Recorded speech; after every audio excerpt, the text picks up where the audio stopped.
My name is Michael Harper, and if someone had told me that one morning I would wake up and by evening find myself in one of the most notorious prisons in the United States, I would have laughed. I've never broken the law. The most I've ever been charged with is speeding in my old Ford. But on the day it all happened, when they handcuffed me right outside my apartment building, when my neighbors peeked out from behind their curtains like it was a show, that's when I first felt how the world can fall apart in seconds. I woke up at 7:14 a.m. to the smell of burnt coffee. The old coffee pot had decided to explode again, spraying black liquid everywhere. I argued with it every morning but never bought a new one. Back then, it seemed to me that such trifles were what life was all about. I even cared about that broken coffee pot. Now I feel nostalgic for it, because it smelled like home, freedom, normality.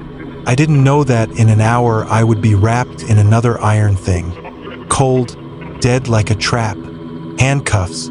I was just putting on my jacket when I heard sirens. Not the loud ones that make your heart skip a beat, but quiet, short signals, the kind cars make when they arrive at a specific address. I looked out the window and saw 3 police cars.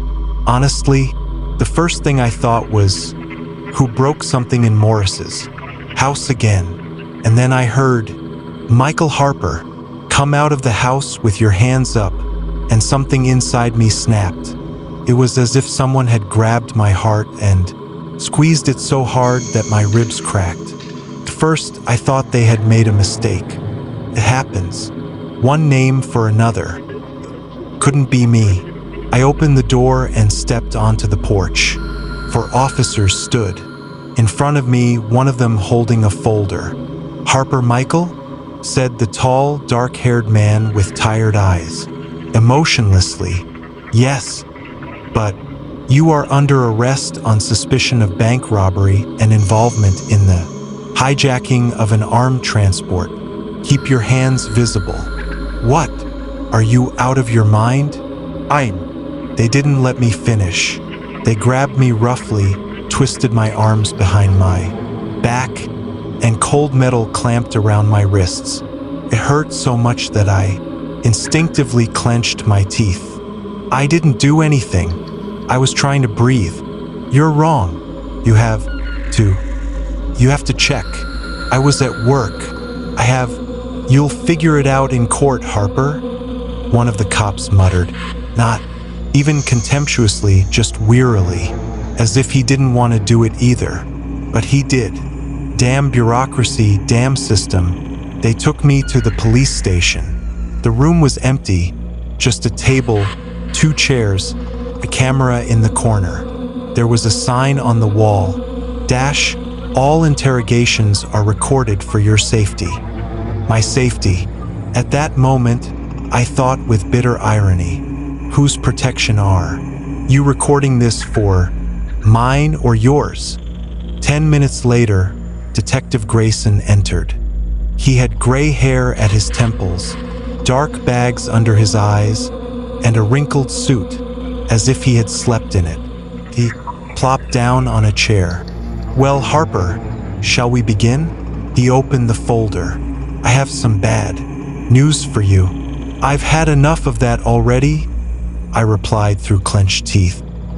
He looked at me, and there was no anger or sympathy in his gaze, only indifference. A witness recognized you. That's impossible. I was never near that bank. What about the cameras that recorded the physical description? The cameras don't see faces. And the build? I laughed. Half the country fits that description. Grayson sighed and slammed the folder shut. You need to understand, there is evidence. We found fingerprints in the abandoned car the criminal used to escape. Yours. I felt the air become heavier. It was as if the room had shrunk in size.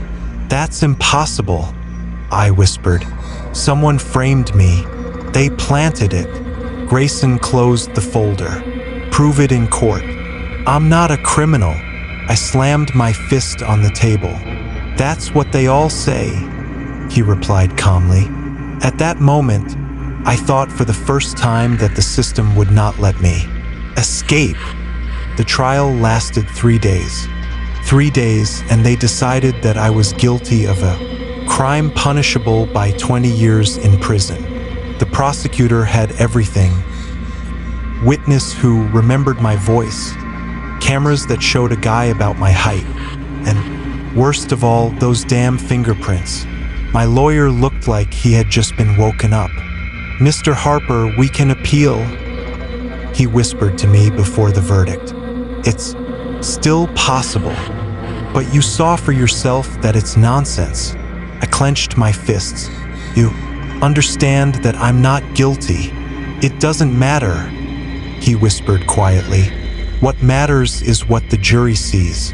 And I realized they had already written me off when the judge said, "Michael Harper is found guilty, sentence 20 years in Pennsylvania, State Prison East."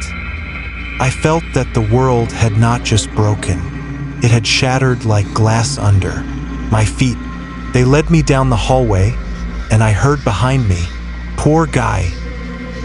He must have been so good at pretending. But no, maybe he really is innocent." But the worst thing was hearing whispers about Eastern State Penitentiary. Several people even crossed themselves. "That's where," whispered one woman. "They say you can still hear it." Shoo! Her husband interrupted her. "Enough, but I've heard enough. Voices, footsteps, shadows." The bus used to transport prisoners reeked of gasoline, metal, and old sweat. Was riding in a cage in a separate section. Through the bars, I could see the other guys. One of them, a skinny, dark-haired guy with a tattoo on his neck, winked at me. "New here?" he croaked. "First time?" "First and last time," I replied. "Everyone says that. I was set up." He smiled crookedly. "That's what everyone says." After a pause, he added, "But sometimes it's fucking true." We drove for an hour. The cold emanated from the metal walls. The road was bumpy, and the bus jolted so much that my teeth chattered. Someone behind me whispered, "Eastern State." I heard that people whisper in the corridors at night. And I heard my brother was there. He got out, and a month later, someone covered his mouth. I closed my eyes. When I opened them, the bus had already stopped. In front of US stood not a building, not a block, a flats, a monster, the Eastern State Penitentiary. Strong stone walls, towers, narrow slit windows, where guards with rifles once sat. The whole complex looked as if it had been created specifically for people to disappear in forever. One of the prisoners muttered quietly, "This isn't a prison, it's a tomb."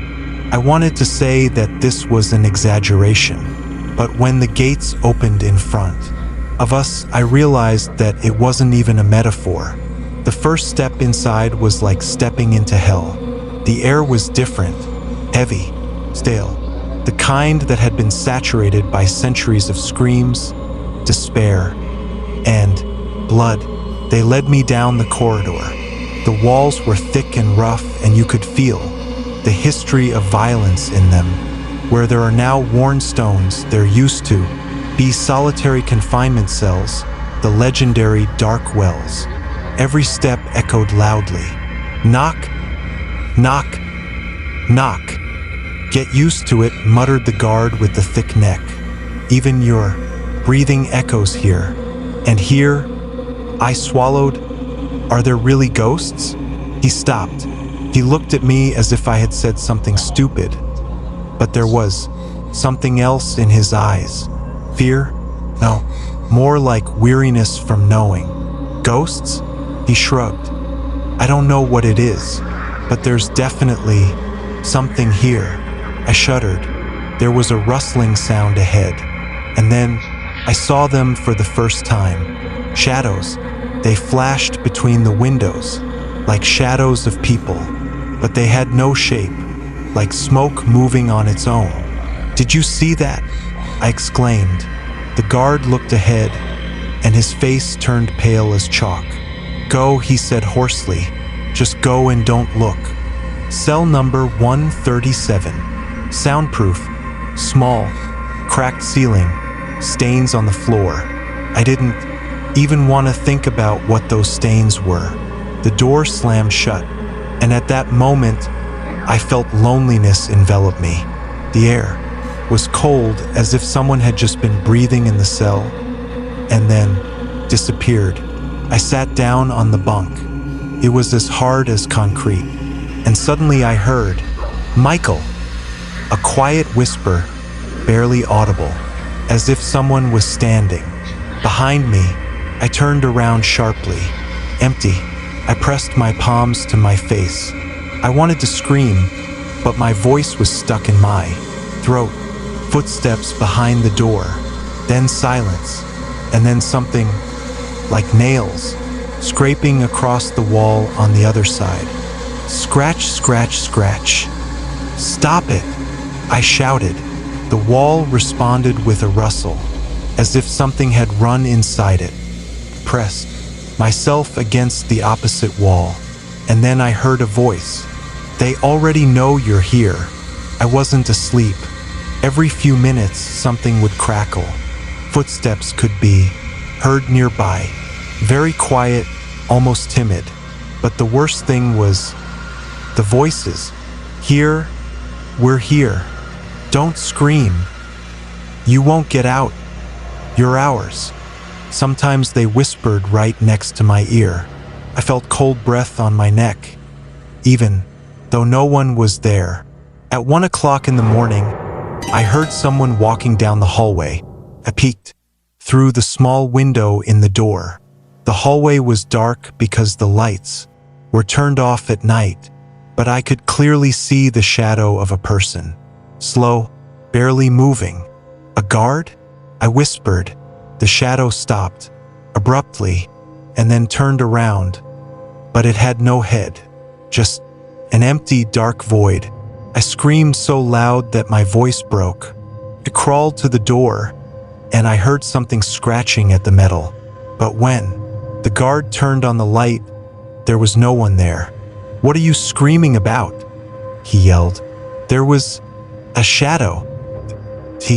"Listen," he interrupted. "If you want to survive here, don't look into the darkness, and pray that the darkness doesn't look back." Then I realized for the first time, they had all been broken long ago. And so, would I? At breakfast, a skinny guy with red hair came up to me. "Are you new here?" he asked. "Yes, I'm Thomas. but you can call me Tommy." "Okay." Thomas leaned closer and whispered, "I don't want to be here." He whispered uncertainly, his eyes filled with trembling fear. "They come to me every night." "Who are they?" He looked around. "The shadows." I shuddered. "I had that too," I said. "They were looking at me." "They look at everyone," whispered Thomas. "But some they choose." "Choose for what?" Thomas swallowed, his lips turning white. "To take away." And he left, leaving me trembling all over. Something changed that night. The shadows no longer just passed by. They stopped. They watched. They beat on the walls. They whispered my name in hundreds of voices. "Michael, Michael." I covered my ears, but they didn't stop. On the contrary, they became louder, inside my head. Then my door creaked quietly. Was locked. The lock clicked, and the door slowly began to open. Backed up against the wall. The darkness behind the door was not just darkness. "Breathe." No. "Close it," I shouted, but the guards did not come. And then I saw hands in the darkness, black, thin like fog. They reached out to me. I fell to the floor and closed my eyes. I pressed myself against the wall until I Heard the lock click again. I don't know when I fell asleep. Maybe for a few minutes. Maybe I lost consciousness. But in the morning, I saw a black mark on my wrist, as if my hand had been squeezed by someone who had long since ceased to have flesh. I sat on the bunk and thought only one thing. I'm going to die here, and they'll come for me. I didn't know then that the worst was yet to come, because what I saw were only the first hints of those who live in this cursed prison, and who don't let their guests leave even after death. I'll do part 2, but an important clarification.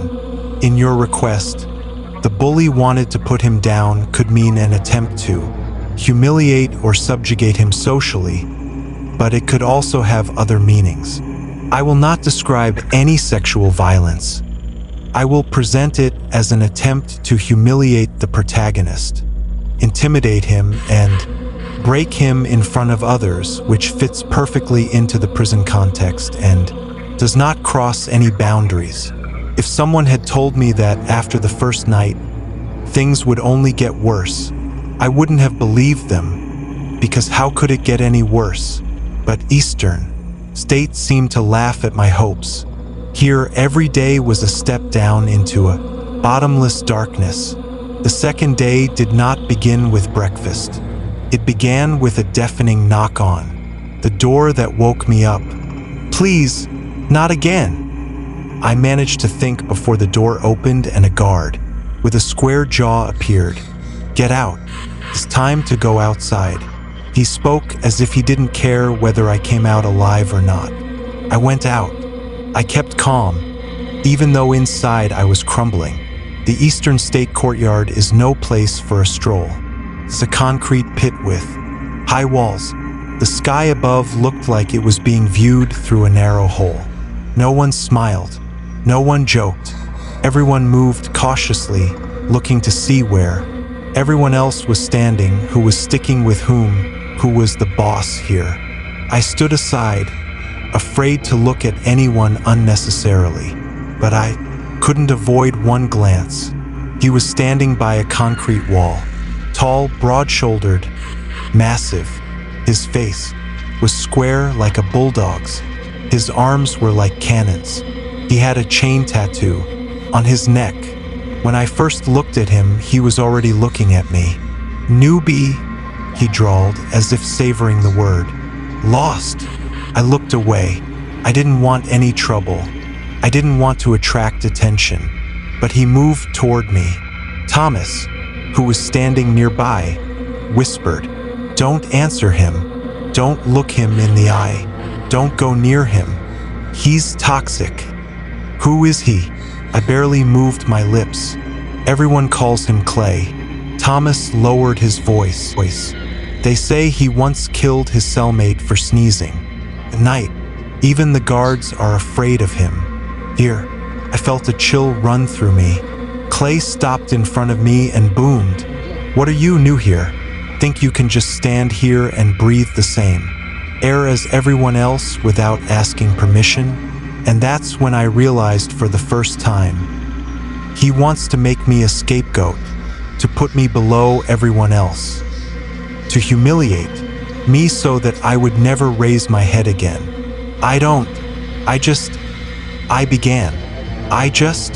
He mimicked my voice. "You hear that, guys? Our new kid thinks he's just here."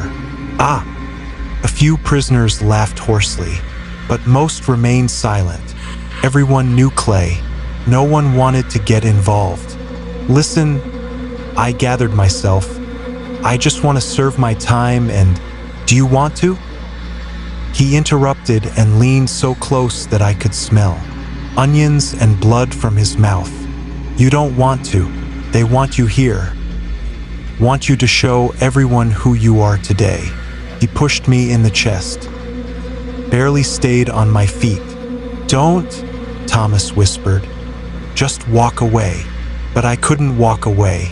Clay pushed me again, harder this time. I stepped back. "Oh, look, the new guy is dancing," he shouted. Laughter came from different corners of the courtyard. something inside me snapped. Anger, despair, helplessness. It all came together. In one ball, I did what I should never have done. "Get off me," I said quietly. Clay stopped laughing. "What did you say?" I said. I swallowed my fear. "Get off me." There was silence for a second. Then Clay punched me in the stomach. The air was knocked out of my lungs. I double over. He grabbed me by the back of the neck and pinned me against the wall. My forehead hit the concrete hard. "You want to be tough? You want to show your teeth?" He growled. "I'll make an example of you for everyone." He pressed my face against the wall. "Go ahead. Tell me who's boss here." "Get off me," I whispered. He slammed my head against the wall so hard that sparks flew from my eyes. "Say it." No. And then I did something that shocked even me. Calmer ran up, and I elbowed him right in the nose. I heard a crunch. Clay roared, "Bitch!" And a storm broke out on me. He hit me in the jaw. I fell. He kicked me in the ribs. Someone was shouting for security. Someone was yelling, "Beat him!" Everything blurred into chaos. But I didn't let myself cover my face with my hands. I didn't curl up into a ball. I looked Clay straight in the eye, even when blood blurred my vision. And that made him even angrier. "I'll destroy you," he roared. But before he could swing again, something fired loudly. "Everyone down," roared the guard, firing his air rifle into the air. "Enough!" 3 guards dragged Clea away. They lifted me up by my arms. "Put him in solitary," said the captain. "Both of them, but the new guy in the cold one." Thomas turned pale. No. "Not there. He faltered under the guard's gaze. Didn't understand why he was so scared. I was about to find out. As I stood at the entrance, my hands were shaking. The guard who was leading me said quietly, "If I were you, I'd ask for any other punishment." "What is it?" I barely managed to say. He didn't answer. He just opened the door. The cold hit my face like I had walked into a freezer. "In here," he said, "and may God help you." I was pushed into the darkness. The door slammed shut. The lock clicked. Complete silence. Dark. So dark that I couldn't see my own hands. The temperature was like outside in the middle of winter. I wrapped my arms around myself and exhaled a cloud of steam. "Is anyone here?" I whispered, and silence answered me. "Yes." I shuddered. "Who's there?" I turned around, but saw nothing. The whisper was quiet but resonant. It was as if several voices were speaking at once. "It's cold here, isn't it? We know this cold. It took us all away." My heart began to pound so hard that I could hear it thumping in my ears. "Let go," I whispered. "Let go of me. Why, we were here long before you, and we'll be here after you." The darkness seemed to be approaching. I could feel it moving. It was as if it was flowing down the walls, as if it was breathing down my neck. "Who are you?" My jaw was trembling. Those who were locked up here forever. Those who were tortured by silence. Those who were frozen by fear. Those who never left this prison cell. The temperature dropped even lower. I could see my own breath even though it was completely dark around me. My hands were cramping up. I sat down on the floor but was startled. The floor was warm. Why was it warm? It should have been colder than a refrigerator, but the floor, it was pulsating, as if something was moving under it. "You will be with us too," a voice whispered in the darkness. I fell back and hit my shoulder against the wall. Something stirred there. It was as if the wall was alive. I began to breathe frantically. "Don't scream. It's too early. First, we will show you what they did to us." Suddenly, I was overcome by a terrible weakness. It was as if the cold was sucking the strength out of me. I fell to my knees, my hands shaking. In front of me, right in the darkness, a ray of light suddenly appeared, tiny, like a crack, and I saw an eye, a human eye, pressed against a crack that had appeared in the wall, blind, white, as if it had rotted away long ago. Then a second one opened up next to it, and a third, and a fourth. The whole cold cell was suddenly filled with eyes, dozens, hundreds, lifeless, dead, but staring right at me. I don't remember what happened next. Someone was screaming. Maybe it was me. Maybe it wasn't me. My head was exploding with pain. I fell to the floor and lost consciousness. I woke up in the infirmary. My nose was swollen. My ribs hurt unbearably. My fingers were blue from the cold. The doctor, old and trembling, shook his head. You lived there longer than most. How long? 7 hours. I stared at him. 7? Seemed like a week. Time is different in a cold prison cell, he said quietly. There were them. The doctor paused for a moment. Then he whispered, I've been working here for 30 years, and no one has ever said, there's no one there. No one. He leaned closer. And if you want some advice, those eyes you saw, don't look back at them. Not even in your dreams. They don't like being looked at. I swallowed the lump in my throat. He added, now go. Today they'll take you back to your cell. But what? The doctor shuddered slightly. They rarely let go of those they've already touched. They took me back. The door to cell number 137 opened. Inside, it was colder than before, and there was a thin layer of frost on my pillow. I took a step forward and heard, whispering, we found you. You are ours now. And we haven't shown you the worst. Yet, I pressed my back against the wall. My life here was just beginning, and the shadows already knew my name. Below is Part 3, Complete Expanded Atmospheric. I am writing it, as long as possible in one message, without abbreviations, but within technical limitations. The style, plot, and atmosphere are all consistent with the previous parts and your requirements. First person, dialogue with dashes, creepy details, prison life, old man, thug, anxiety, the phrase, it wants to eat, and night hunting. Hashtag, part 3, dash, continuation of the story, large volume, as close to 4,000 words as possible. I woke up because my hands were shaking, as if the cold of the punishment cell still lingered in them. It was as if the shadow I had seen there had frozen my blood, and every movement echoed in my body with a dull ache. When the cell door opened, I instinctively stepped back, thinking they were taking me back there, to that concrete icebox. But it was only Randolph, the guard, who always looked down on everyone as if we were not human beings but trash he was forced to guard. Get out, artist, he said and hit the bars with his baton. Breakfast. I walked out, trying not to look him in the eye.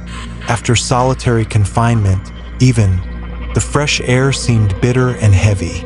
Other prisoners were already standing in the corridor, pale, sleepy, some with bruises, some with cuts. I noticed that many of them were stealing glances at me, or maybe I just thought so. After what happened with Gromolo in the shower, I had a bad reputation. The newbie who fought back. In prison, such a reputation is not always a good thing. We headed to the dining hall. Our footsteps echoed in the stone corridors of Eastern State, and with each echo, it seemed to me that I could hear someone else walking outside the walls, quiet, indistinct footsteps, as if someone was walking nearby but with a different kind of foot, somehow not human. I tried not to look back. The dining room resembled a forgotten factory workshop. Bare concrete walls, steel tables, the smell of wet metal and stale porridge.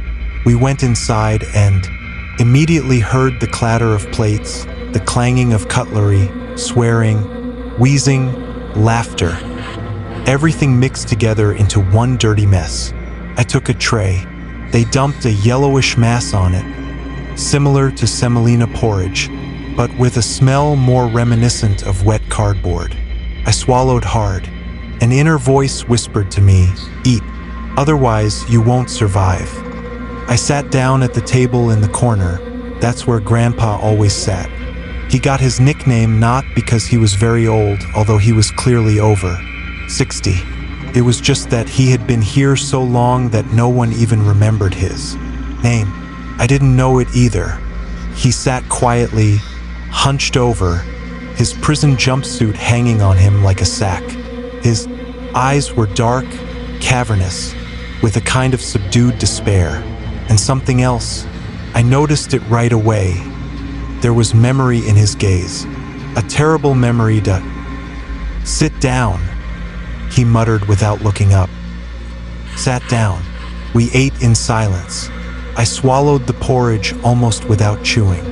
It barely went down my throat. "Have you been here long?" I finally asked. The old man slowly turned his head toward me. "Longer than most people can bear. Can I ask about this prison?" I tried to speak quietly. "I've seen and heard some things. In solitary confinement, and..." He flinched nervously. "In solitary confinement?" He whispered. "How long were you there?" 3 days.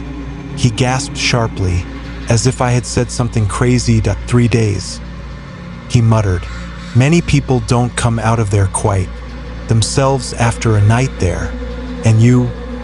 He looked at me closely, as if assessing me. "You're holding up. See?" I swallowed. "The shadow. And the voices." He pressed his fingers sharply to my lips. "Quiet!" I froze. He looked around, as if afraid that something would hear him. "Don't talk about them out loud. They're listening. They're always listening, especially to those who notice them." I leaned back a little. "Grandpa, I want to know the truth. What's going on here? Why does everyone say this is a cursed place?" He sighed and leaned closer. "Listen, stories have been around here for many years. Eastern State isn't just a prison. It's..." He glanced into the dark corner of the dining room. "Alive. Alive? Yes, and it feeds. In the past, it was the souls of those who were broken by solitary confinement. People went mad. They banged their heads against the walls. They tore themselves apart. And each death left something behind. An imprint, a stain. And the stains, they gather, they accumulate. This place hasn't been just a building for a long time. It's..." He paused, searching for the right word. "It's a reservoir of pain." A chill ran down my spine. "You're not the first one to be thrown in here for no reason," he added, quietly, "and you won't be the last." But he didn't have time to say more, because Gromola approached our table. His massive shadow covered us both. His fat fingers clenched into fists. There was a purple mark on his cheek from the punch I had given him. "Oh, look who's sitting here," he growled. "Our brave one." I tensed. "Not now. Not here." "Get lost," Grandpa said hoarsely. The thug laughed so loudly that several prisoners around us turned around. "What did you say, old runt?" Grandpa slowly raised his head, and in his eyes I saw something so cold that even Gromolo fell silent for a second. I said, "Back off." Gromola came closer and grabbed me by the collar. I'm not done with you yet, you bastard. You think you're a hero because you punched me in the shower? I told you what I would do. Let him go, Grandpa said again. What are you going to do to me? Gromola sneered. Grandpa raised his spoon. Just a spoon. Gromola laughed. You want to hit me with a spoon? And then something happened. A quick, sharp movement. So fast that I barely noticed it. The old man made a quick strike with the spoon at some point under Gromola's ribs, and he cried out, stepped back, clutching his side. What are you, bitch? He croaked. Go, Grandpa repeated, or you'll stay here. The thug stared at him for a few seconds, breathing heavily, then spat on the floor. This isn't the... And he left. I exhaled as if I had been holding it in for 5 minutes. How did you do that? I whispered, son. He muttered, picking up his spoon again. I've been through things here. That would have made the big guys wet their pants. Don't worry, but you'd better stay away from him. He's not as dumb as he looks. I wanted to say something, but suddenly, a siren. Sharp, abrupt, piercing. The dining room fell silent. Someone knocked over a tray. Someone stood up. Someone started running fast, but the guards didn't stop them. On the contrary, they exchanged sharp glances, ran to the dining room exit, and a few seconds later we heard them closing the door to their block. The lock clicked, then the bolts, then another heavy metal clang. The prisoners began to run to their cells. I began. At the far end of the hall, someone shouted, "Damn it, they're locked in. The guards are locked in. What happened?" And then I heard a voice from the cell across the corridor. Muffled, but very clear. It wants to eat. I turned around. It was the prisoner from the cell across the hall. What? Who wants to? He looked at me with big eyes. It woke up. The prisoners began to rush about. Someone grabbed boards. Someone tore off a piece of metal mesh. Someone grabbed blankets. You hide too, Grandpa shouted at me. Quickly, what should I hide? The window, the door, everything. It will come for those who are in plain sight. I grabbed a blanket and covered my part of the grate, but it only covered part of. The light from the lamps flickered through the holes, and it seemed as if the darkness was pulsing behind them. A sound came from the hallway, indistinct, distant, not like people's footsteps, more like something being dragged across the floor, something big, something soft. Someone in the back row started crying, and then the crack of metal. I jumped up sharply against the wall. Someone shouted, and oh, no, please, don't take me away. And the scream stopped, not suddenly, no, but slowly, as if someone were squeezing his throat, forcing him to exhale his last breath as if it were passing through a narrow, black slit. I was trembling. Grandpa sat next to me, leaning his back against the wall, and whispered, "Don't move, don't breathe, don't make a sound." I didn't sleep all night. The creature was walking through the corridors. I heard it scraping the walls, moving, something heavy. I heard the bars breaking, and I heard soft smacking sounds, as if it was chewing, when a scream erupted again somewhere in the distance, short, desperate. I felt my legs buckle, and then I understood. In this prison, the horror never goes away. It just waits until it gets hungry. The morning did not come as it usually did in this prison. Usually, the first thing I heard was the rumble of the guards' footsteps, someone arguing, someone laughing, someone pushing a metal door, a sound that was nerve-wracking but familiar, and now, silence. Deafening, sticky, so much so that it seemed to press down on my lungs. When the lock rattled, I almost jumped. The door to the prison block opened, and the gray morning light spilled in from the corridor. I walked up to the bars and peered into the side passage. Where cell number 156 should have been, there was a gaping hole. No, it wasn't just an open door. The entire grate had been torn out, as if it had been bent by hand, but you can't do that with your hands. The metal was bent inward, pieces of rebar lay on the floor, and the wall around it was splattered with blood as if a live bomb had exploded. I broke out in a cold sweat. Muffled voices came from the hallway. 2 guards stood on the left, closer to the administrative door. I could hear them clearly because no one was shouting. In the prison at that moment. "Oh, they took the 156th, one muttered. "How could that be? Damn it. He held out for so long," replied the other. "Almost 2 years. I thought he'd live to see the transfer. If it weren't for the knife, maybe he would have stayed." The fool. My mouth went dry. A knife? Did someone stab the thing that took him away? Something was rotten here, much deeper than just a monster that came once every 6 months. I wanted to shout at them, to ask what was going on, but the guards moved on and soon disappeared behind the door, which slammed shut with a bang. They were pale and trembling. They did not exude authority, only fear. I looked around. There was dead silence in the block. The prisoners sat in their cells. No one moved. No one even breathed loudly. Everyone was staring at one spot, the empty, bloody cell 156.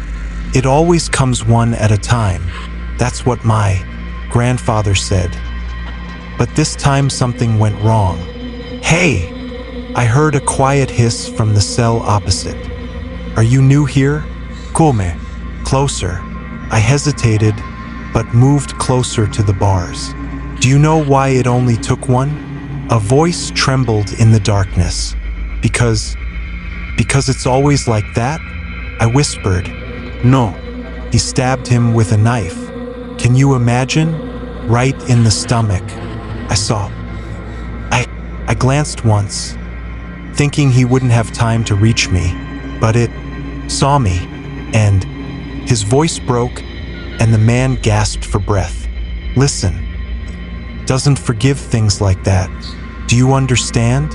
I was silent. That night, it took one because that's how it has to be. But the next, he gulped. "It will be a night of punishment.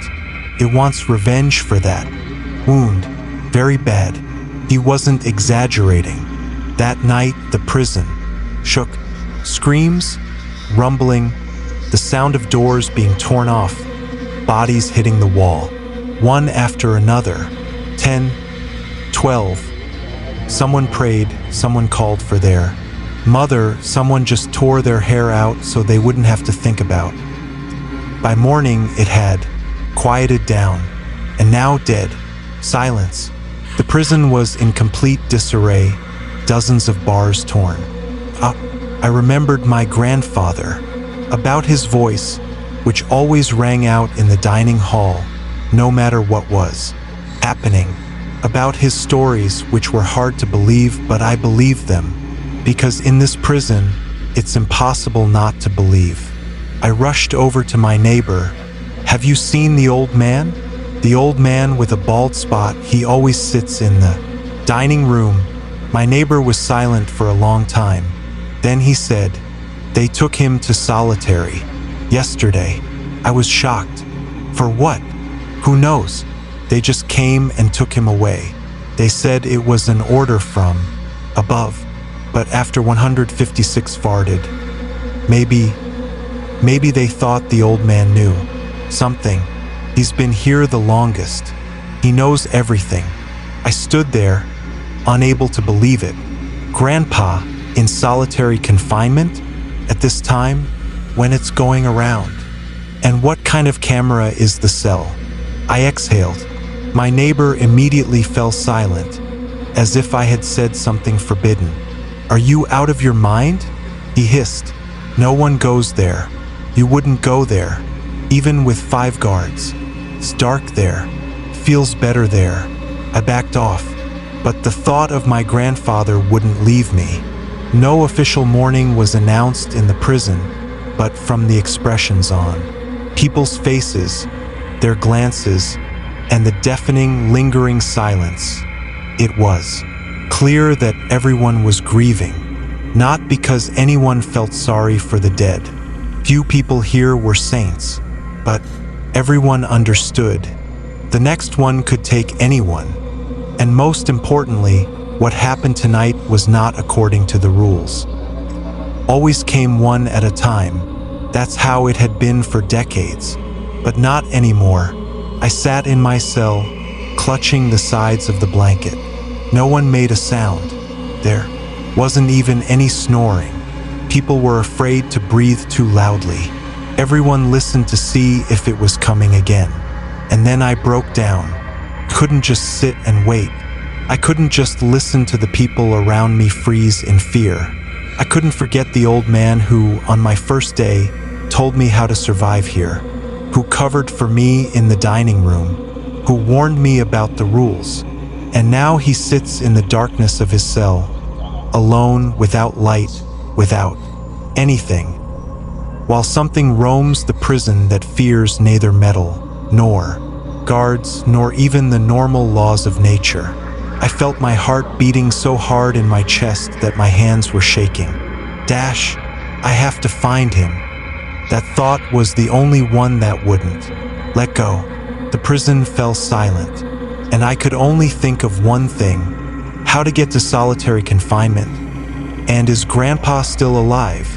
Okay, I understood the tone. Slow, atmospheric, psychologically oppressive, and the hero slowly goes mad. The ending is open. The creature arrives.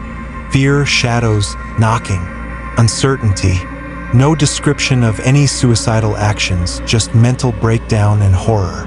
Now I will write the complete final part, part 5. Long, dense, with a creepy atmosphere. Your events, there will be as much as you want.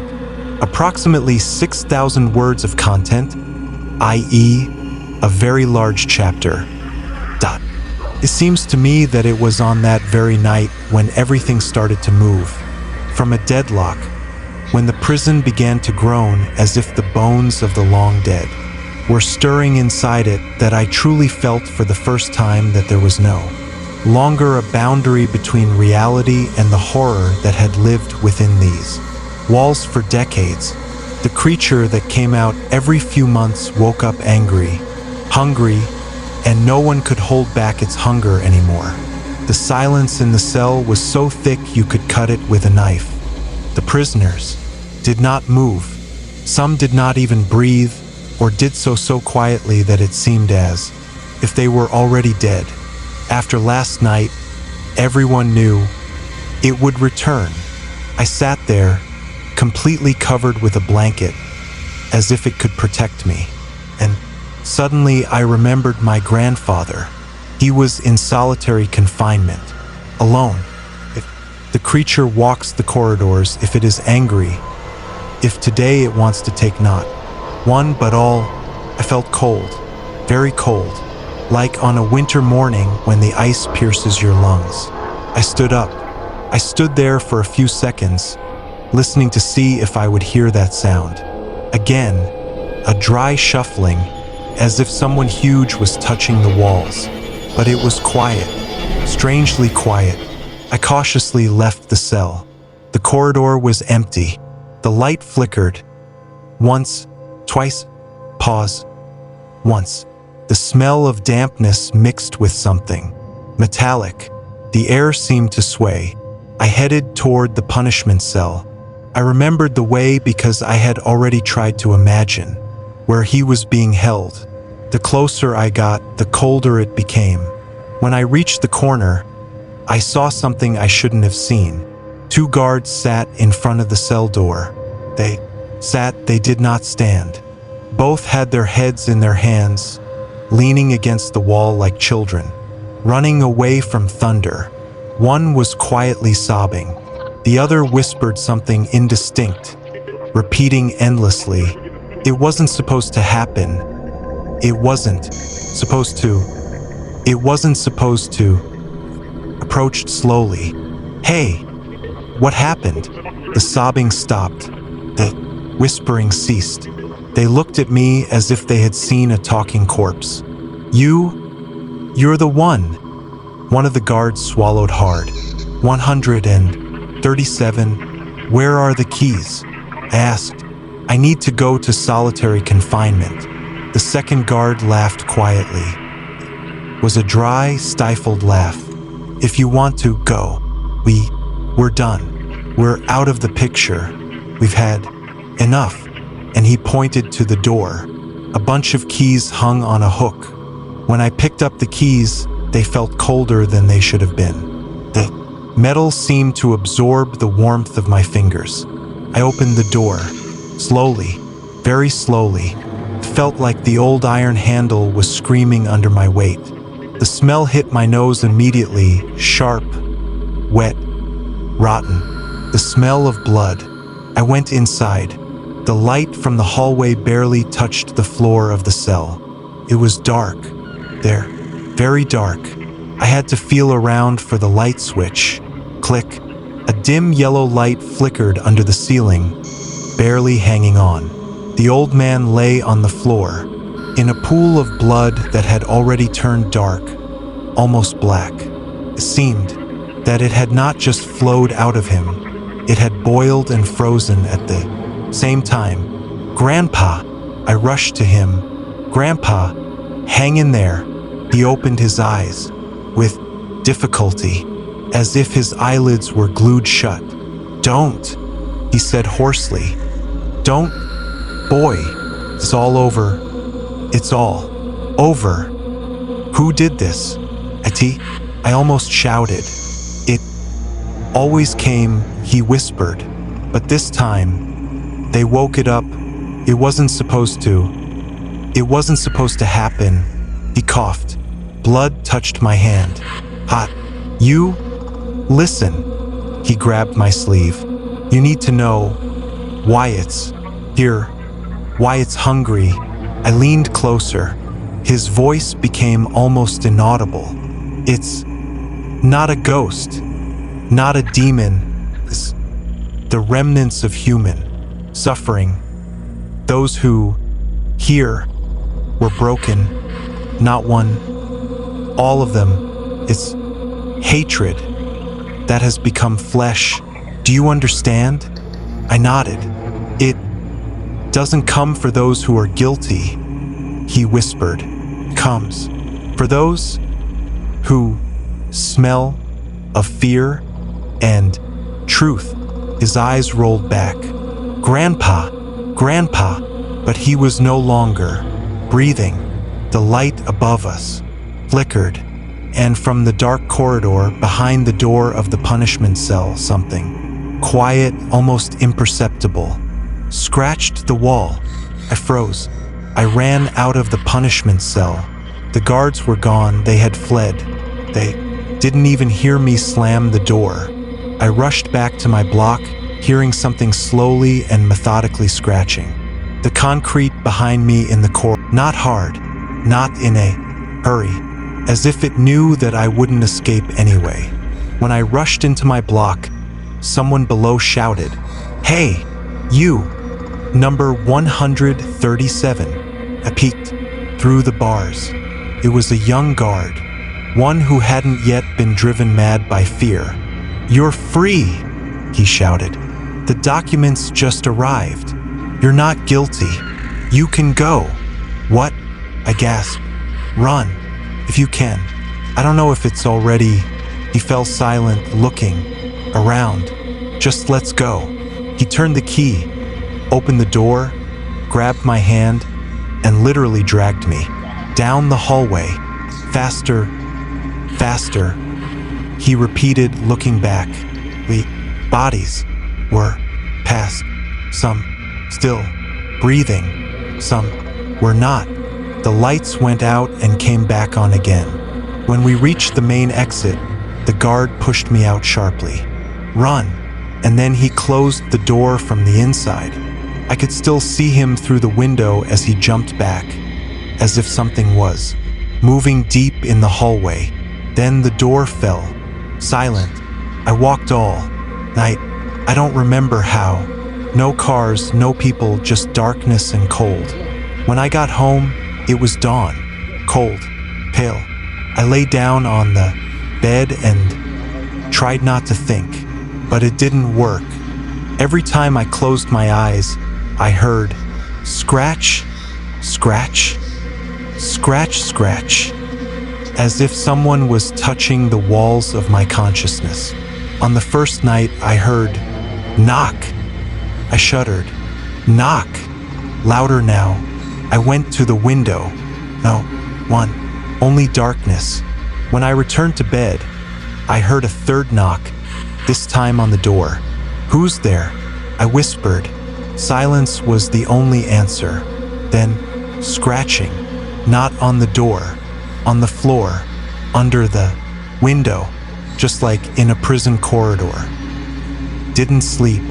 All night. Suddenly, the pipes in the kitchen started humming. The water turned on by itself. Cold water. I turned it off. A minute later, it turned on again, and I heard 137. The voice was barely audible, hoarse, distant, as if it was coming not from the pipe but from the depths of the earth. I dropped the mug, shattered into pieces. I lay there staring at the ceiling. It was quiet. It was so quiet that I could hear my own pulse in my temples. Then a shadow, small at first, as if a mouse had run by. Then a long one, uneven, a shadow stretching along the wall, touching my feet. Didn't move. The shadow slid higher to the door and stopped. I exhaled, barely audible. The shadow disappeared. That night, I heard something slowly open the door to the hallway. The doorknob turned by itself. The room grew colder. I covered myself with a blanket, just like in the cell. Someone entered the room.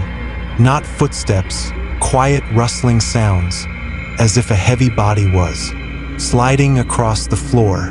My heart was beating so hard that I thought it would jump out of my chest.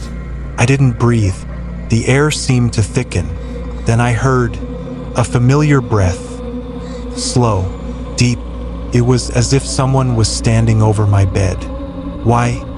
Someone whispered. Why are you alive? 137. And I realized it wasn't the guard's voice. It wasn't my grandfather's voice, and not a human voice at all. In the morning, I sat by the window and trembled. I couldn't concentrate. The walls were breathing. The floor whispered. The curtains swayed, even though the windows were closed. I no longer knew if it was a dream or reality. And when the sun disappeared behind the horizon, silence fell upon me. Real, dead. Such silence can only be found in a grave. I understood. It had come. And this time, for me, Twilight. crept into the room. The street lights flickered and went out. I heard the first knock. Light thump.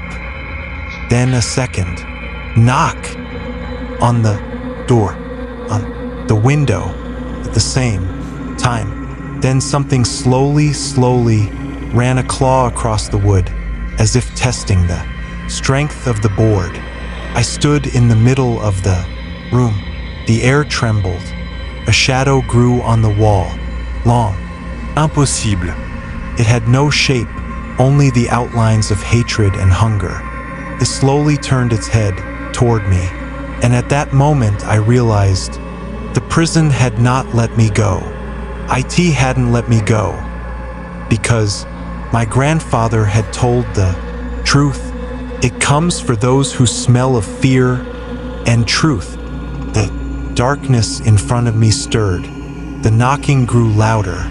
Knock, knock, knock. I closed my eyes, and when I opened them, I no longer knew whether I was standing in my room or back in that prison. The walls around me were breathing. A shadow rose, and someone's whisper, familiar and strange at the same time, touched my ear. You were supposed to die there. 137 something. Whispered, I will find everyone who was in the prison that night. The light went out, and darkness closed in. 3 days after the neighbors stopped seeing light in his windows, someone finally called the police. At first, no one panicked. The neighbor could have just gone away. But the people in the building talked about strange things. Something walked the stairs at night. Someone quietly tried the doors from the inside, and the window glass in the hero's apartment was always covered with marks that looked like handprints or something else. The police arrived during the day. The building was quiet, the air frozen, as if it were afraid to move.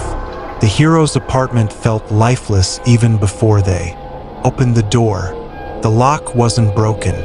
The door gave way easily, almost silently, as if not wanting to disturb what was left inside. They went in, and almost immediately realized that something was wrong. The rooms were messy, but not in the way they are after a break-in or robbery. Everything looked abandoned. An overturned chair lay on the floor, as if someone had been sitting on it for a very long time, until they fell with it. On the wall, just below the ceiling, there was a dark mark that resembled a sweeping brushstroke, but it wasn't paint. There was a musty smell in the air, as if no one had breathed in the apartment. For a long time, what they found in the bedroom took their breath away. In the middle of the room, on the floor, lay something that resembled a body, in shape, but it was difficult to call it human. It was dry, as if burned from the inside, with no visible wounds, no blood, no struggle. It was as if something had simply taken its life, carefully, thoroughly, slowly. "My God!" whispered one of the officers and stepped back. The other leaned closer, as close as his courage would allow. His face, or rather what was left of it, was frozen in an expression that was neither suffering nor pain. It was an expression of pure, genuine horror, the kind that could not have been caused by a person or circumstance. Only something that should not exist could make someone look like that.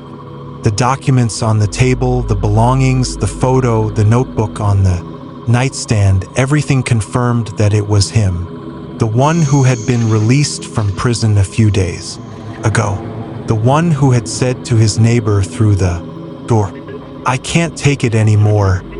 It won't let me go." Death had occurred at least a day ago, and although the experts later rewrote the reports 3 times, none of them could indicate the cause. Next to condition of the body, they wrote only exhaustion, stress, unknown factors, and under this line, a barely noticeable addition, eyes, as if they had seen something last. The police searched the apartment. For a long time, they questioned the neighbors. We listened to their frightened stories about nighttime footsteps and knocking on windows, which continued even after the hero, according to their assumptions, was already dead. Finally, the apartment was sealed. The doors closed. The hallway became quiet. A few hours later, one of the officers, passing by, swore that he heard a quiet, very quiet sound coming from behind the sealed door, the vibration of glass. It sounded like someone tapping lightly on the window from the inside, but when he turned his head, the corridor was empty. The windows were motionless. Silence breathed again on its own, just as slow, just as cold, as if waiting